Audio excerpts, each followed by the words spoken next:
Lunch, for many students, is a break from the stress of their academic day. It's a chance to relax, catch up with friends, and focus on something other than schoolwork. But for some students, lunch can be the most stressful part of the day, particularly if they don't have a reliable source of food. In recent years, schools have attempted to solve this problem by implementing a free and reduced lunch program that allows more students access to affordable meals. Despite this solution, some students, particularly those in the ELL program, face additional challenges in accessing these services.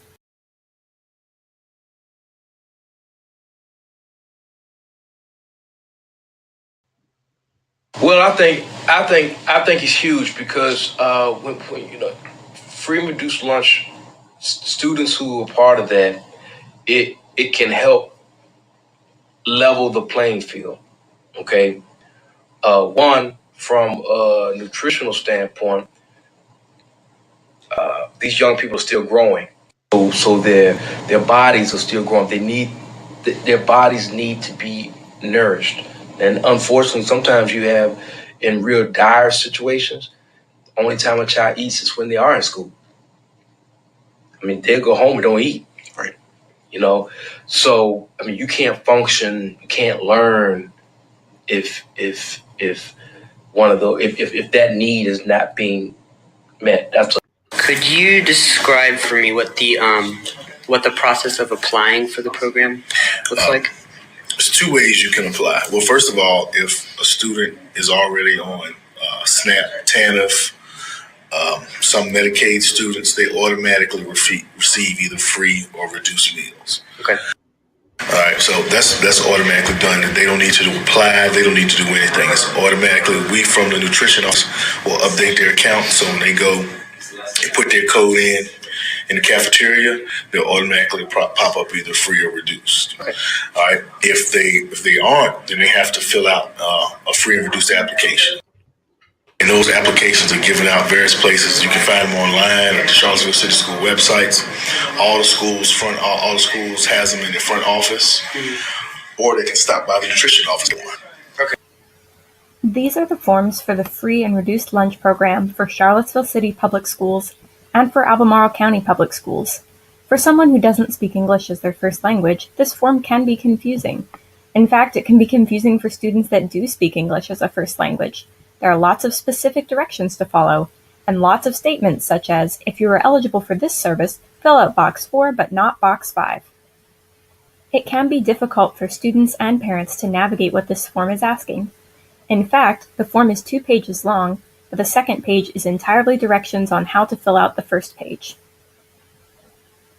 Something to note of particular importance to many ELL students is the question at the bottom asking for their Social Security number.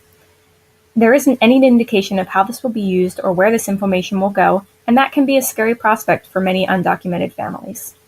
Luckily, many school systems do provide the same free and reduced lunch application in other languages. Shown now is the exact same form for Charlottesville City Schools, but in Spanish. This is advantageous for the Charlottesville community since 12% of the students in the city system identify as Hispanic or Latinx. That being said, it is also important to note Spanish is the only non-English language for which this application is available, making it difficult to navigate without the aid of an interpreter.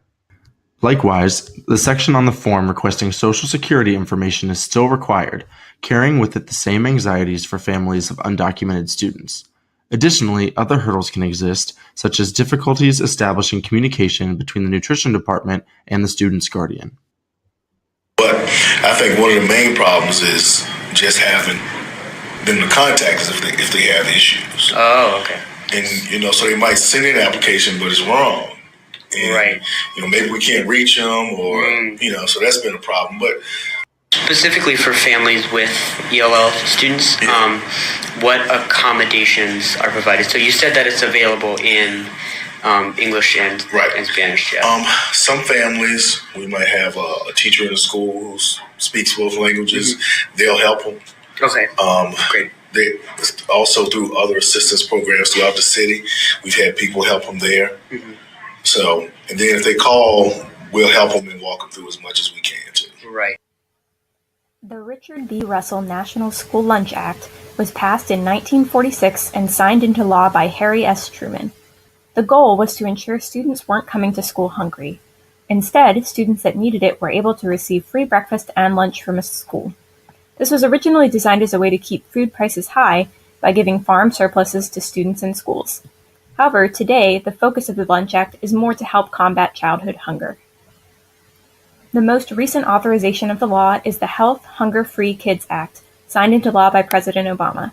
This act has somewhat of a stronger focus on the nutritional quality of foods that students are receiving as a part of the free and reduced lunch program. Typically, the program is federally or state funded and provides subsidies to local schools that participate in the program. I think that over the years, a lot of care and concern has been put around trying to figure out ways to allow children to access that opportunity without sticking out. Now when I was in school, I'll tell you this, if you were on, again, this is, 70s and 80s, if you were on free and reduced lunch, those students had like this card and you could rip it, and then you would go through the lunch line and give it to the lunch lady. So everybody knew you on free lunch, because you weren't giving any money up. You were giving this card. As if it were a food stamp or... Yeah. If anything, what does the teacher's role look like in the process? It's different at different grade levels. So elementary teachers are definitely more involved. Okay. I will say that because they see the students every day, and they're with them, so they know more on a personal basis. So they see something wrong with the application, they're going to be the first ones who call us. Sure. If we say we need help. Once they get to middle of high school, it gets a little more difficult. Teachers, being on the front lines, can truly make a difference. Despite all the wonderful programs the county and city offer, ELL students still face significant barriers, such as not even being aware that programs like this exist to help. Teachers should keep a close eye on all of their students and help students that seem to be struggling with applications, support, or any other assistance that may be needed. Often, teachers are the first to notice and reach out to help students. Communication with students, parents, and communities is vital, but hopefully with an understanding of these issues, schools, school districts, and the teachers in them can provide additional support to students in need so that every kid can be fed at school, removing one more barrier to success. I think that it's essential.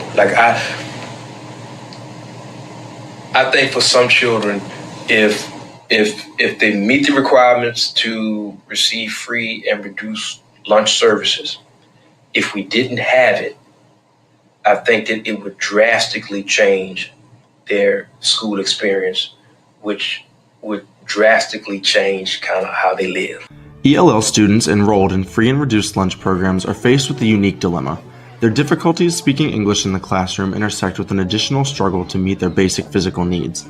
Though there are obstacles in the application process, many steps have been taken by local and federal agencies to better access these benefits.